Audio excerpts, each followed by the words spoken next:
नमस्कार, जय हिंद। आप सभी का फिर एक बार बहुत बहुत स्वागत है हमारी सीरीज में जिसका नाम है ट्यूसडे ट्विस्ट, जिसमें मैं लेके आता हूं हर हफ्ते हर मंगलवार को एक नई कहानी। आइए बढ़ते हैं आज की इस कहानी की ओर। दोस्तों, आज की ये कहानी है कहानियों के मशहूर ग्रंथ पंचतंत्र से। आपने शायद ये कहानी सुनी होगी। ये कहानी शुरू होती है एक तालाब से। एक तालाब था जिसमें बहुत सारे जलचर जीव रहते थे। हर तरह की मछलियाँ थी, तरह तरह के कछुए थे, तरह तरह के उसमें केकड़े भी थे। और उन्हीं तालाब के आसपास बहुत सारे शिकारी भी रहते थे। और उन शिकारियों में एक था एक बूढ़ा बगुला। अब वो बगुला बूढ़ा हो चला था तो उसे शिकार करने में बहुत ज़्यादा तकलीफ हो रही थी। लेकिन जैसा कि आप जानते हैं कि जैसे जैसे उम्र बढ़ती है वैसे वैसे शरीर की शक्ति कम होती है, लेकिन बुद्धि का विकास बहुत ज़्यादा होता जाता है। अब उसका शातिर दिमाग चाल चलने में लग गया कि किस तरह से वो इन मछलियों का, किस तरह से इन जलचर जीवों का शिकार किया जाए, और वो भी बिना मेहनत किए। और ये सोचकर एक दिन उसने उन सारी मछलियों को, सारे कछुओं को और सारे केकड़ों को इकट्ठा किया और उनसे कहा कि तुम्हें पता नहीं होगा लेकिन अब सूखे के दिन आने वाले हैं। साथ ही में ये भी कहा कि अब मैं बूढ़ा हो चला हूँ तो मुझे तुम्हारे शिकार करने में कोई भी दिलचस्पी नहीं है। मैं अब शाकाहारी हो गया हूँ और शाकाहारी ही जीवन व्यतीत करना चाहता हूँ। भगवान ने मुझे अब सद्बुद्धि दी है।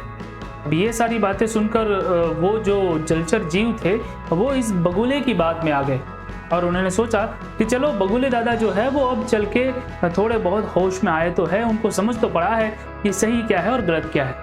अब हुआ ये कि बगुले ने अपनी बातों में सभी को फंसा लिया और सबसे ये बात मनवा ली कि आपको ये तालाब छोड़ना पड़ेगा और दूसरे तालाब में मैं आपको ले जाऊंगा।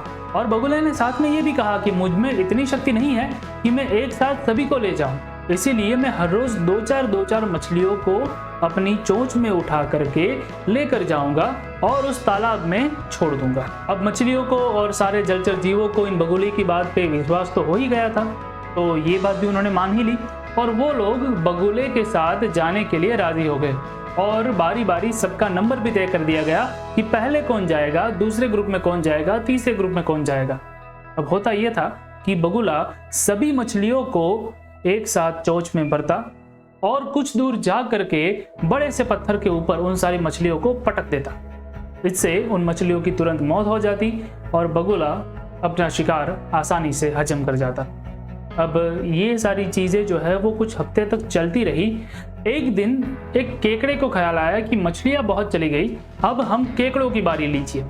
और उस बगुले ने सोचा कि चलो मछलियाँ तो बहुत खा ली, अब कुछ टेस्ट में यानी कि स्वाद में थोड़ा सा बदलाव किया जाए और चलो एक केकड़े को खाते हैं। और ये सोचकर उस बगुले ने उस केकड़े को अपनी चोंच में भरा और ले जाने लगा उस केकड़े को उस कथित तालाब की ओर। जैसे जैसे रास्ता बीतता गया उस केकड़े को थोड़ा सा शक होने लगा और उसने उस बगुले से पूछा कि बगुले दादा, ये बताओ कि ये तालाब है कितनी दूर। और इस बात पे वो बगुला जोर जोर से हंसने लगा और उस बगुले ने कहा कि मूर्ख, तुम्हें क्या लगता है कि मैं तुम्हें नया जीवन दूंगा?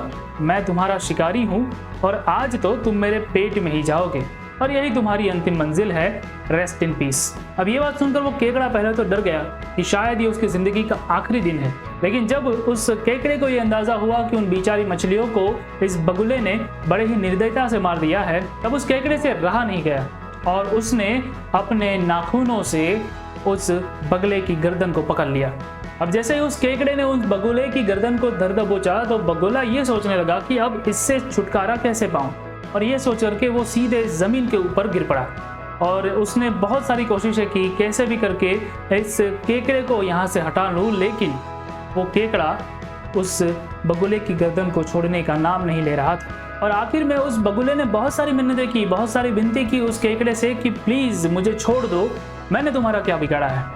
तब उस केकड़े ने कहा कि उन बेचारी मछलियों ने भी तुम्हारा क्या बिगाड़ा था, जिनकी जान तुमने ली है, जिनकी हड्डियां यहाँ पे इस पत्थर के पास पड़ी हुई है। और उसके बाद उस केकड़े ने अपनी पकड़ को और जमाया और उस बगुले का वहीं पे राम नाम सत्य हो गया। और इस तरह से उस बगुले को अपने कर्म की सजा वहीं पे उसी जगह पे मिली जहाँ पे उसने उस मछलियों को मारा था, जहाँ पे उसने उस मछलियों को खाया था। तो दोस्तों ये थी आज की कहानी। मुझे उम्मीद है कि आपको ये कहानी बहुत ही ज़्यादा पसंद आई होगी। अगर पसंद आई है तो इसको लाइक ज़रूर कीजिएगा। ये कहानी हमें सिखाती है कि अगर किसी की भी मजबूरी का फ़ायदा उठाया जाए तो अंजाम वही होगा जो उस बगुले का हुआ है। मृत्यु तो नहीं होगी, लेकिन हो सकता है कि कभी कभी सज़ा उस मृत्यु से भी बदतर हो। तो ज़रा इस बात पे विचार कीजिए। मुझे आपके विचार कमेंट सेक्शन में ज़रूर बताइए कि आप इस कहानी के बोध के बारे में क्या सोचते हैं। अगर आपको मेरी ये सीरीज़ पसंद आती है तो प्लीज़ हमारे इस चैनल को सब्सक्राइब कीजिए और शेयर कीजिए अपने दोस्तों के साथ। मैं आपसे मिलता हूँ अगले एपिसोड में। तब तक के लिए जय हिंद।